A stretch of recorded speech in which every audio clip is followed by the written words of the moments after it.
Bismillahirrahmanirrahim. Assalamualaikum warahmatullahi wabarakatuh. Waalaikumsalam warahmatullahi wabarakatuh. Selamat pagi anak-anak. Gimana keadaannya hari ini? Alhamdulillah, luar biasa. Seperti biasa, sebelum pembelajaran dimulai kita awali dengan berdoa terlebih dahulu agar dilancarkan dalam pembelajarannya. Mas Jenny maju ke depan.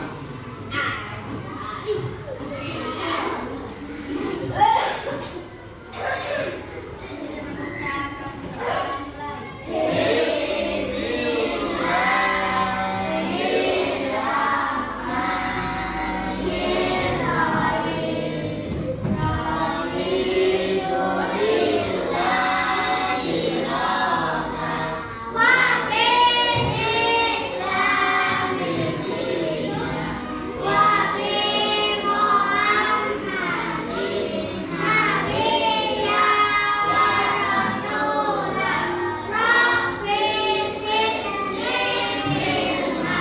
warahmatullahi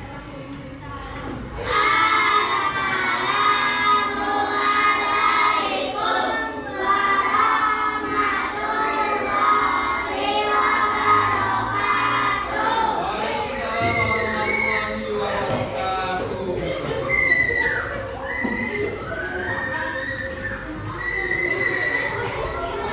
Pak Guru minta kalian berdiri dengan sikap sempurna. Berdiri semua dulu, kita menyanyikan lagu Indonesia Raya dengan sikap sempurna, sikap siap ya. Berdiri semua. Berdiri semua yuk. Satu, hiduplah Indonesia Raya.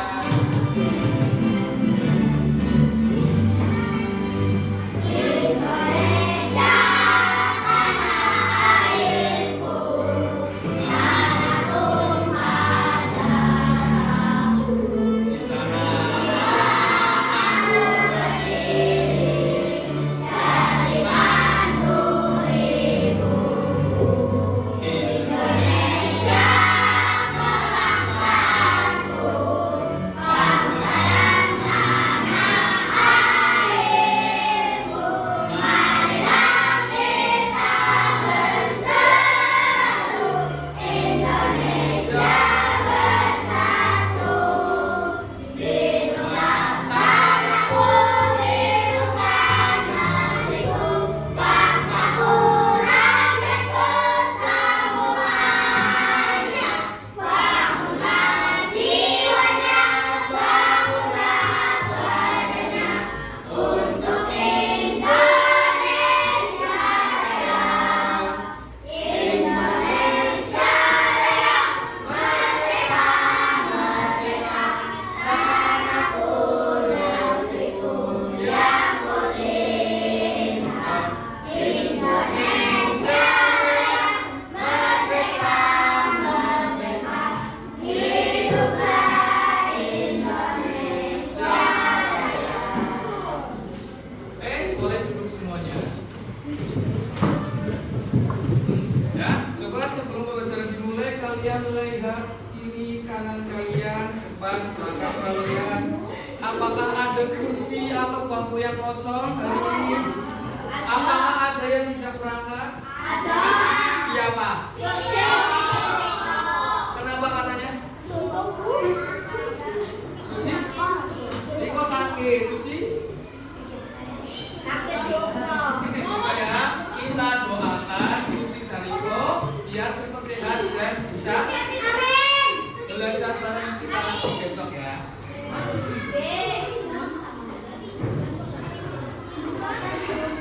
Nah, sebelum belajar dimulai, Pak Guru mau membacakan tujuan pembelajaran.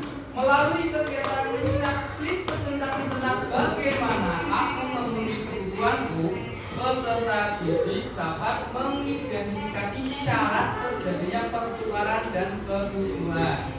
Yang kedua, melalui kegiatan diskusi, peserta didik dapat menentukan berbagai jenis alat tukar dari masa lalu hingga masa sekarang. Yang ketiga, melalui kegiatan penugasan LKPD Strategi mampu menganalisis berbagai jenis aliran dari masa dahulu hingga masa sekarang. Bapak Guru mau tanya, kemarin tadi pagi waktu di sini kalian dikasih uang saku apa enggak? Masih. Ada yang tahu fungsi uang itu apa? Buat beli jajan. Buat beli jajan atau buat transaksi. Salah satu kebutuhan manusia untuk memenuhi kebutuhan hidupnya adalah dengan cara bekerja. Ya kan? Kalian memenuhi kebutuhan untuk mencari uang atau makanan, kalian harus bekerja.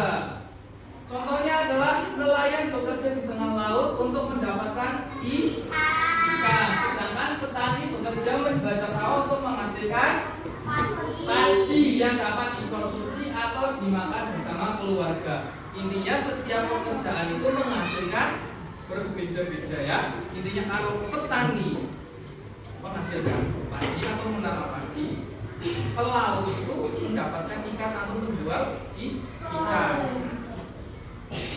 Ada beberapa faktor yang mempengaruhi terbatasnya pemenuhan kebutuhan manusia. Ada 3 faktor yang mempengaruhi kebutuhan manusia. Yang pertama apa? Faktor apa?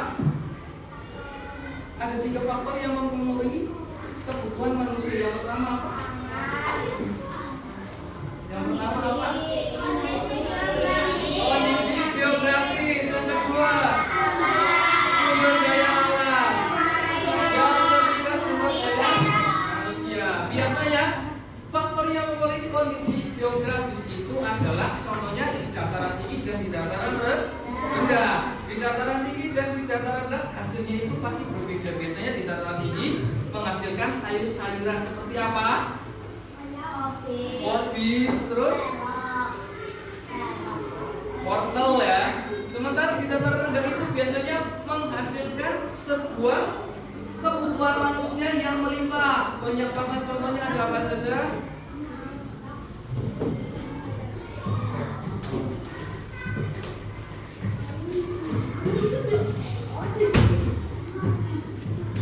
Kondisi geografis ya. Letak suatu daerah itu sangat mempengaruhi bentuk aktivitas dalam pemenuhan kebutuhan manusia. Contohnya itu adalah orang yang tinggal di pantai. Secara geografisnya kan berada di pantai ya. Jadi secara tidak langsung kebutuhan bersumber daya alam seperti ikan, karena tinggalnya di laut itu pasti banyak sekali yang namanya ikan. Kebutuhan pangan yang tinggal di daerah pantai seperti padi itu kan jarang ya. Apakah ada yang pernah melihat padi tumbuh di pantai? Tidak ya. Padi itu tumbuh di sawah atau selanjang. Yang kedua adalah sumber daya alam. Sumber daya alam yang dimiliki setiap daerah pasti berbeda-beda dan cukup beragam, tergantung dengan kondisi geografis yang dimiliki ya. Contohnya di daerahnya Pak Guru di dataran tinggi Dieng itu menghasilkan yang namanya kobis, sayuran seperti kobis, kemudian kentang, kemudian wortel dan juga ada karika. Di sana itu sangat subur karena memang membutuhkan tanah yang dingin ya.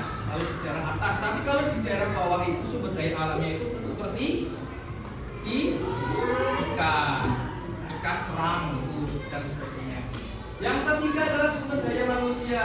Tidak semua orang memiliki keahlian yang mampu dalam melakukan pengelolaan sumber daya alam yang dimiliki daerahnya. Contohnya, ada seorang petani menanam padi. Pastikan keahliannya adalah menanam padi dan menghasilkan beras. Dan yang satunya lagi itu adalah seseorang yang keahliannya itu berlayar atau menangkap ikan. Coba dilihat, gambarnya dilihat. Di situ ada berapa pekerjaan? Ada berapa pekerja? Nah, yang pertama siapa? Petani. Petani menghasilkan apa? Padi. Padi jadi apa? Beras. Yang kedua? Nelayan. Apa yang nelayan tangkap? Ikan. Iya. Kemudian kita masuk ke barter. Ada yang tahu barter itu apa? Yuk, yang tahu? Pertukaran barang. Apa kalian pernah melakukan pertukaran barang di sini? Tidak. Ya, memang zaman sekarang itu sudah jarang ya ditemukan. Barter itu merupakan sistem transaksi yang pertama kali digunakan oleh manusia. Karena ketika itu manusia belum mengenal sistem uang. Nanti zaman dahulu kala sebelum adanya uang, manusia itu memenuhi kebutuhannya itu dengan sistem barter. Contohnya di daerah Pak Guru menghasilkan padi, dan di daerahnya kalian Mas Deng itu menghasilkan ikan. Sementara Pak Guru butuh ikan, Pak Guru datang ke rumahnya Mas Deng. Intinya itu menukar barang dengan ikan. Contohnya Pak Guru memiliki beras dan ditukar kepada Mas Deng. Saling bertukar barang yang disetujui oleh dua belah pihak. Misalnya kain ditukar dengan beras. Zaman dulu itu kain itu ditukar dengan beras. Kayu bakar ditukar dengan dulu menggunakan kayu bakar kan. Kalau sekarang kan menggunakannya apa? Gas. Kalau sekarang ada yang namanya kompor listrik. Zaman udah mulai berkembang ya. Coba masa sebelum ditentukan, masa sebelum uang ditentukan, ada yang mau menjelaskan?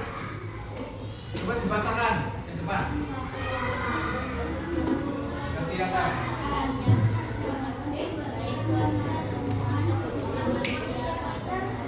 Ya, masa sebelum uang ditentukan ya, masa sebelum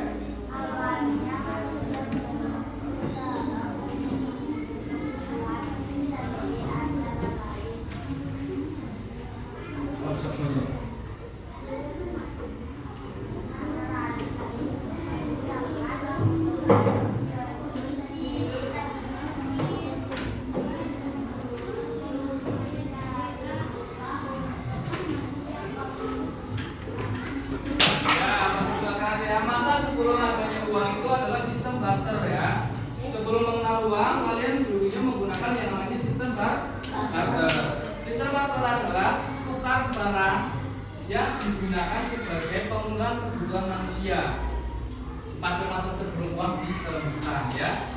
Intinya dulu tuh pengen apa, kita misalkan penghasil singkong, kita hanya memiliki singkong dan pengen ikan ya. Kita mau misalkan kamu mau penghasil ikan ya, kalian itu saling bertukar karena singkong dan ikan, tapi antara persetujuan dua belah pihak.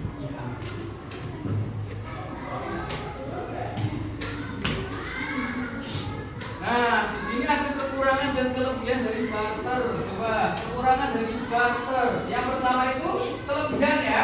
Kelebihan dari barter itu cukup mudah karena hanya bertukar satu barang dengan barang jenis lainnya. Coba disebutkan lagi.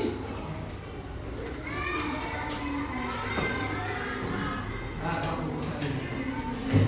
kelebihannya ada apa saja?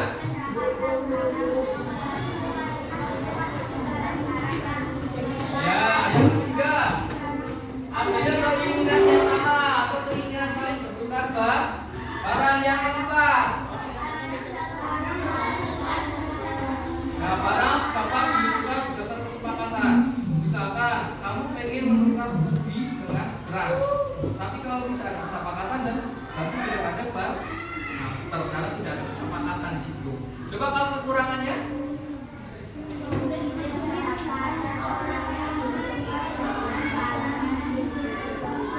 Ya terus.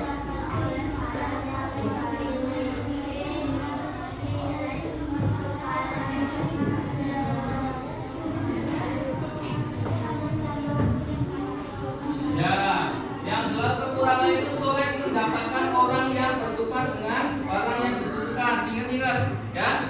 Sulit memperoleh barang yang memiliki nilai pertukaran yang sama. Biasanya itu kalau barter itu kadang-kadang kan nilainya berbeda ya. Itu sulit mendapatkan barang yang sama. Misalkan beras itu yang sama itu nanti misalkan kan beras mau di barter dengan mobil kan nggak bisa.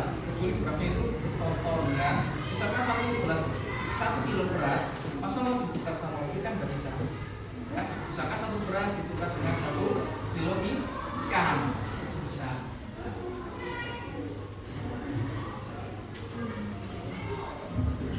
Nah sekarang ini barter itu mulai ditinggalkan karena sudah ada yang namanya alat pembayaran berupa apa? Ada yang tahu? Uang. Nah keterbatasan itu sudah mulai sana. Kita akan masuk ke bab uang. Ada yang tahu fungsi uang? Fungsi uang itu apa?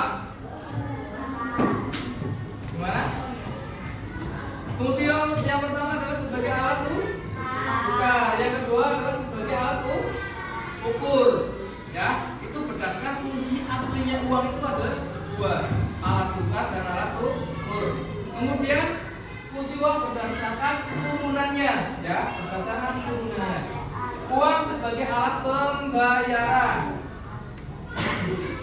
Kemudian uang sebagai petunjuk harga. Ada yang tahu biasanya sekarang kan kalau mau beli apa-apa di situ ada nominalnya. Misalkan mau beli beras di Alfa kan udah ada nominalnya di situ, jadi kita tahu. Ya. Kemudian uang sebagai alat pembayaran utang. Biasanya ada yang utang dibayar dengan uang. Yang keempat adalah uang sebagai penimbun kekayaan. Biasanya uang itu ditabung. Ya. Kalau pengen kaya harus menabung.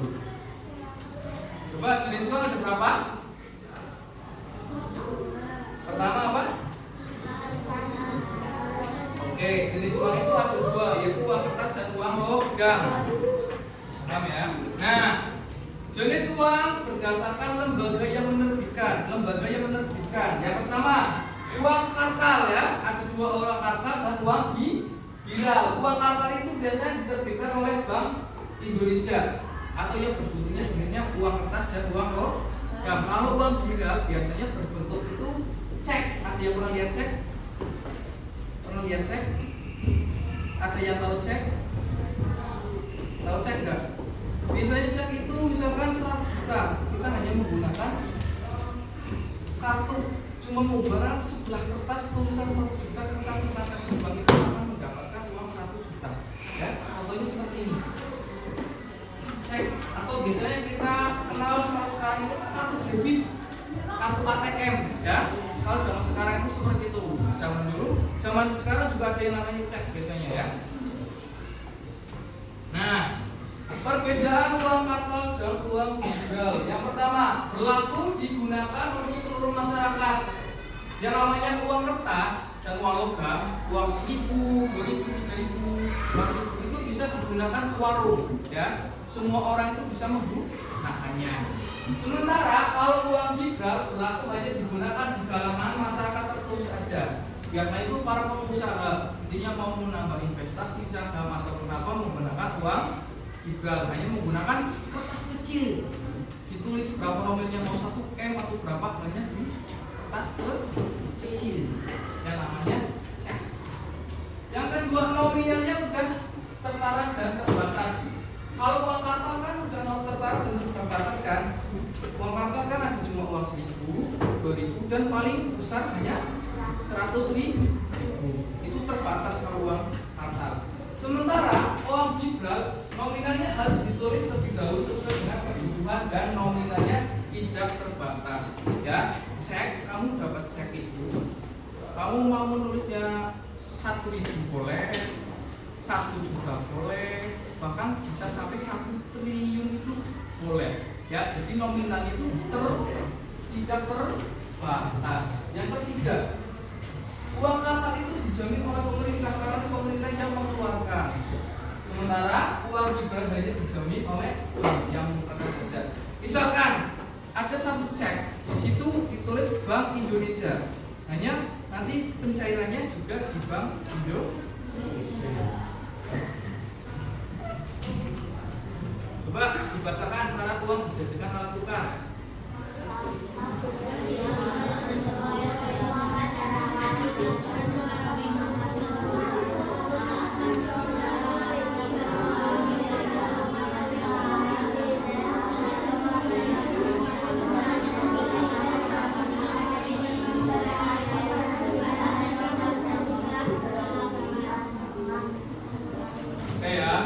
daftar itu dapat diterima atau disukai oleh semua masyarakat.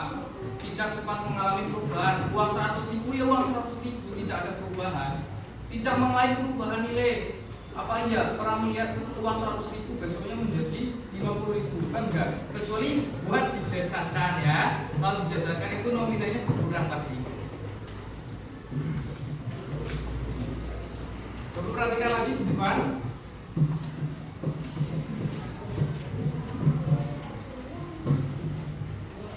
Cara melihat keaslian uang itu ada 3D.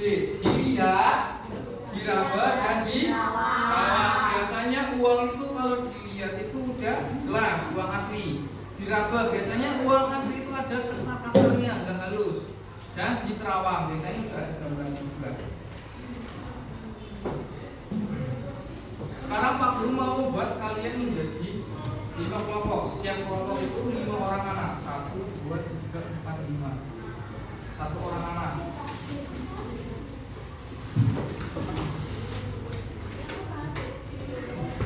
Ini kelompok 1 ya. 1, 2, 3, 4, 5. 1, 2, 3, 4. Kamu mau yang ini atau yang ini? Sweep.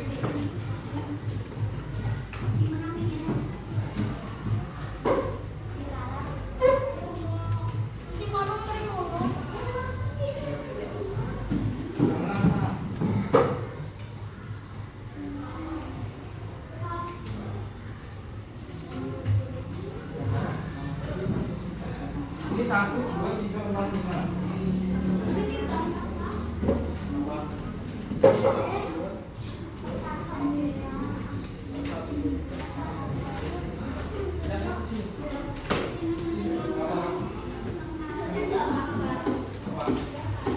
Ini 1, 2, 3, 4, 5.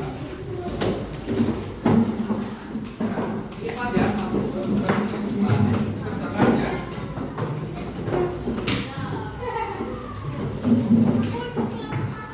Mau 1, 2, 3, 4, 5.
Iya.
Kalau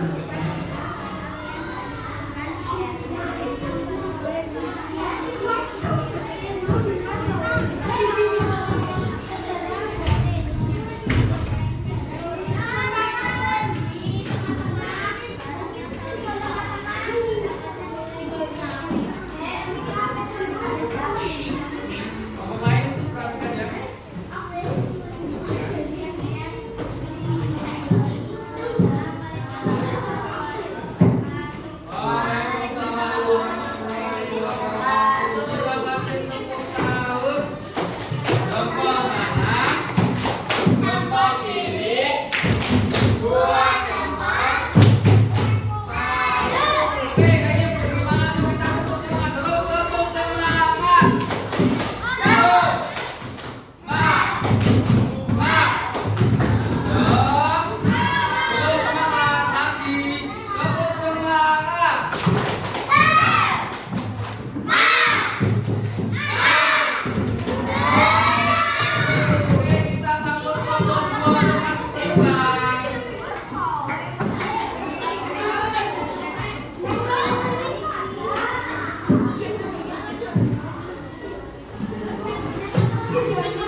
Gira itu contohnya apa?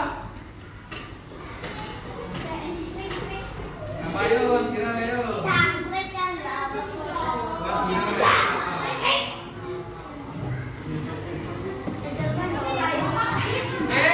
Sekarang kalian kembali ke tempat duduknya masing-masing. Ya, kembali ke tempat duduknya masing-masing. Kerjakan soal evaluasi.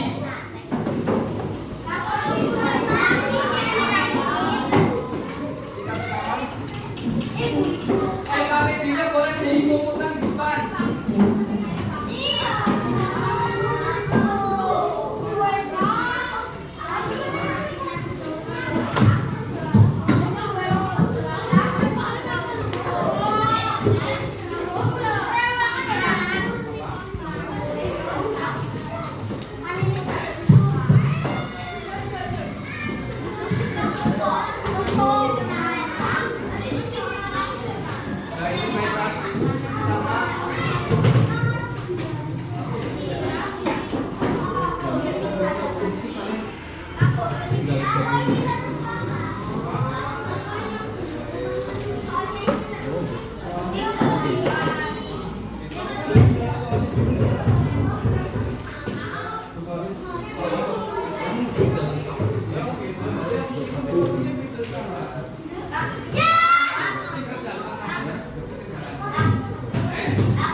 Udah dapat semua ya?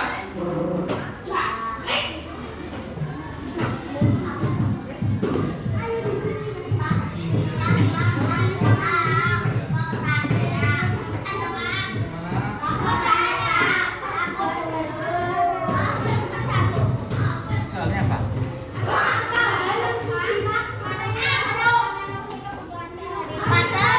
Apa kalau ingin sesuatu tadi harus apa?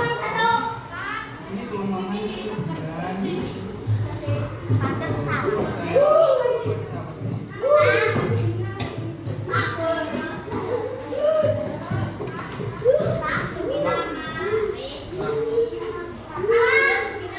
apa yang kamu lakukan bukan sendiri? Ya, kenapa Pak?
Kau pengen punya uang berapa?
3. Gimana?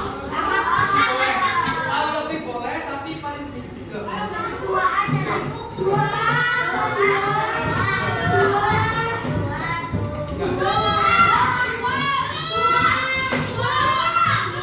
Nanti kalau malah itu 4 loh. 3.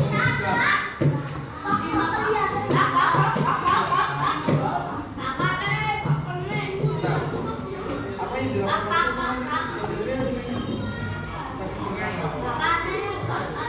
Kamu makan itu pakai uang. Kamu ini harus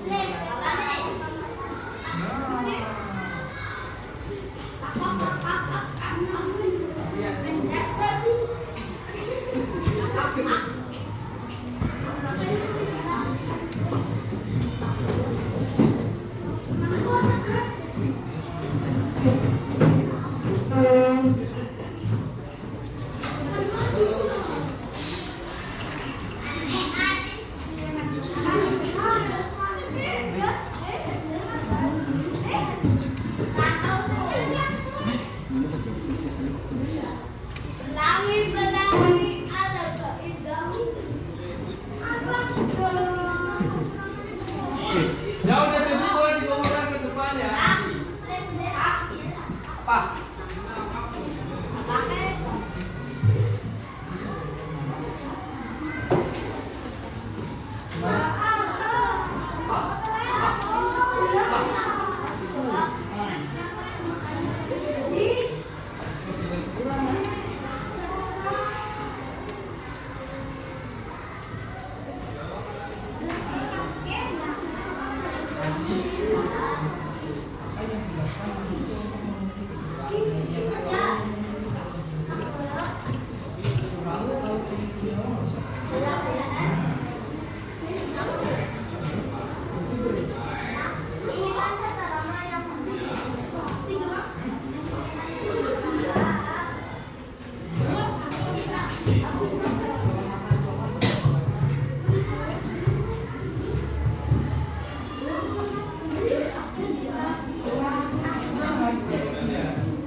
Kelemahan itu sama seperti kekurangan. 4, 5.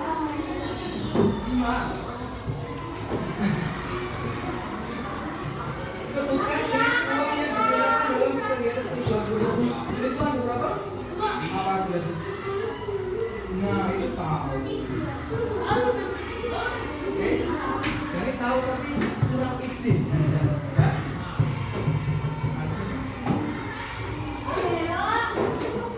Pak.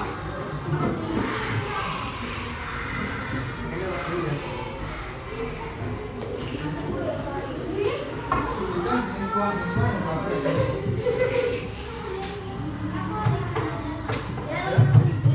Apa aja?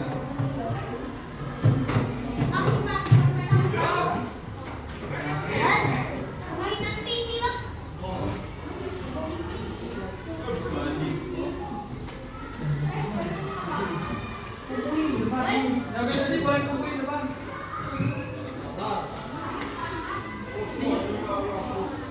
Ya udah jadi boleh dikumpulin di depan.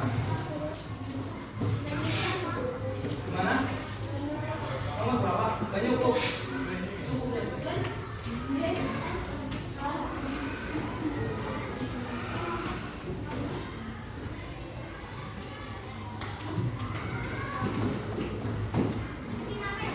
Kasih nama.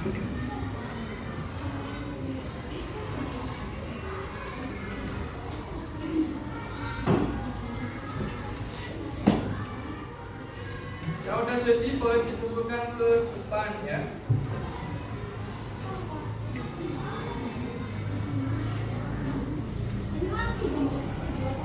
Ya udah.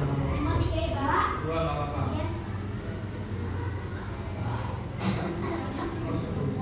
Udah biar.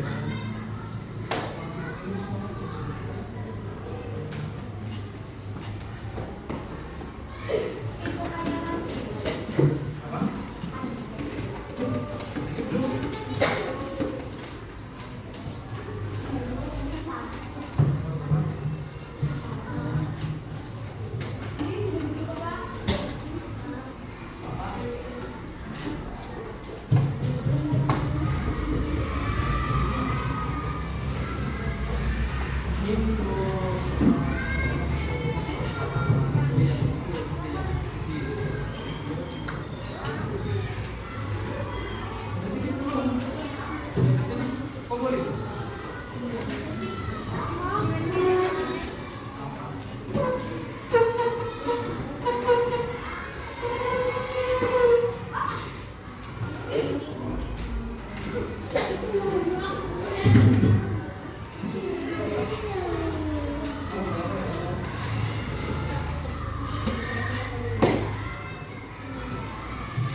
Udah selesai.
kasih nama.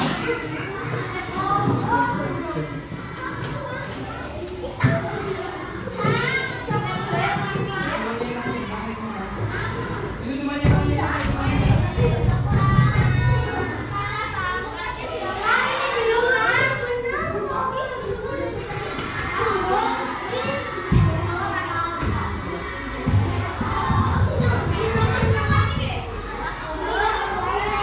Sini sini.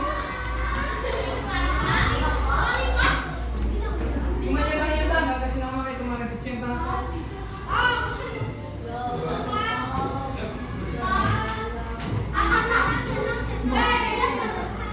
Ya masuk buku kalau udah selesai. Dibaca. Tas ya. Tas. Tanggal 21.